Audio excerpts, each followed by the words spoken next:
દર્શક મિત્રો, સત્ય સ્વરાજ ન્યૂઝમાં આપનું સ્વાગત છે।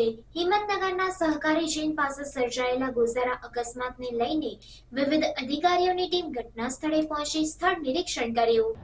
હિંમતનગરના સહકારી જીન પાસે ગોઝારો અકસ્માત સર્જાયો હતો, જેમાં ઘટના સ્થળે જ 7 લોકોના મોત થયા હતા।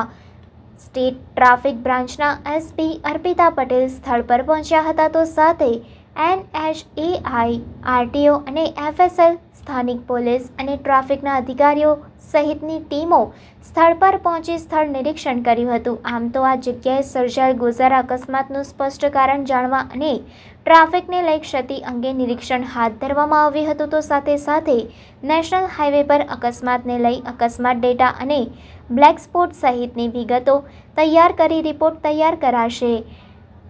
ઓવરસ્પીડ મામલે પણ સ્થાનિક પોલીસની કાર્યવાહી અંગે માહિતી સહિત નિરીક્ષણ કર્યું હતું। એસપી અર્પિતા પટેલે નેશનલ હાઈવે ઓથોરિટીને ડાયવર્ઝનને સાઇન બોર્ડને લઈ આકરી સૂચનાઓ આપી હતી।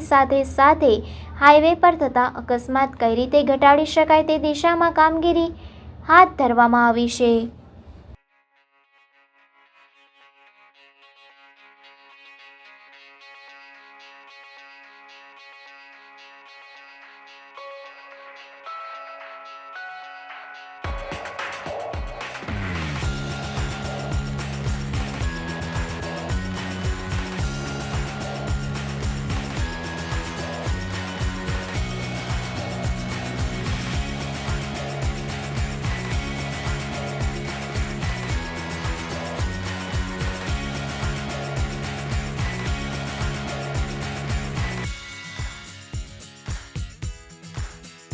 ગઈકાલે અહીંયા આગળ જે ગોઝારો અકસ્માત સર્જાયો છે એમાં જે 7 યુવાનોના મૃત્યુ થયા છે એ અંતર્ગત સ્ટેટ ટ્રાફિક બ્રાન્ચમાંથી હું એસપી અર્પિતા પટેલ તરીકે મારી સ્થળ વિઝિટ કરવા આવી છું અને કયા કારણોસર એક્સિડન્ટ થયો છે અને કયા કારણો નિવારીએ જેથી આ પ્રકારના એક્સિડન્ટ્સ ઘટાડી શકાય તેના એક સર્વે માટે આવેલી છું।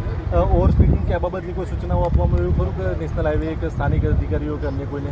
એ હજી તપાસનો વિષય છે, એ વિશે હું અત્યારથી ના કહી શકું। તપાસમાં શું આવે છે એ પ્રમાણે જનરલ તો જે જનરલ સૂચનાઓ છે એ તમામ ડિપાર્ટમેન્ટ સાથે ચર્ચા કરી અને એ પ્રમાણેની અમે ચર્ચા કરેલી છે અને એ પ્રમાણેની સૂચનાઓ ભવિષ્યમાં આપવામાં આવશે। નેશનલ હાઈવે વાળા બેન જે ખામીઓ દેખાઈ તમને એ હજી તપાસનો વિષય છે, એમાં શું ખામીઓના કારણે એક્સિડન્ટ થયો છે અથવા કયા કારણોસર એક્સિડન્ટ થયો છે FSL અને બધાના રિપોર્ટ આવે પછી વિગતવાર કહી શકાય છે અને એ માટે લોકલ અધિકારીઓ તમને જાણ કરશે। અકસ્માતમાં ગાડીની સ્પીડ કેટલી હશે? એ ના ખબર હોય ને ભાઈ, એ ના ખબર હોય મને, તમે બંધ કરો। સમાચારોની ઝડપી અપડેટ માટે હમણાં જ સત્ય સ્વરાજ ન્યૂઝ ચેનલને લાઇક, શેર અને સબસ્ક્રાઇબ કરો।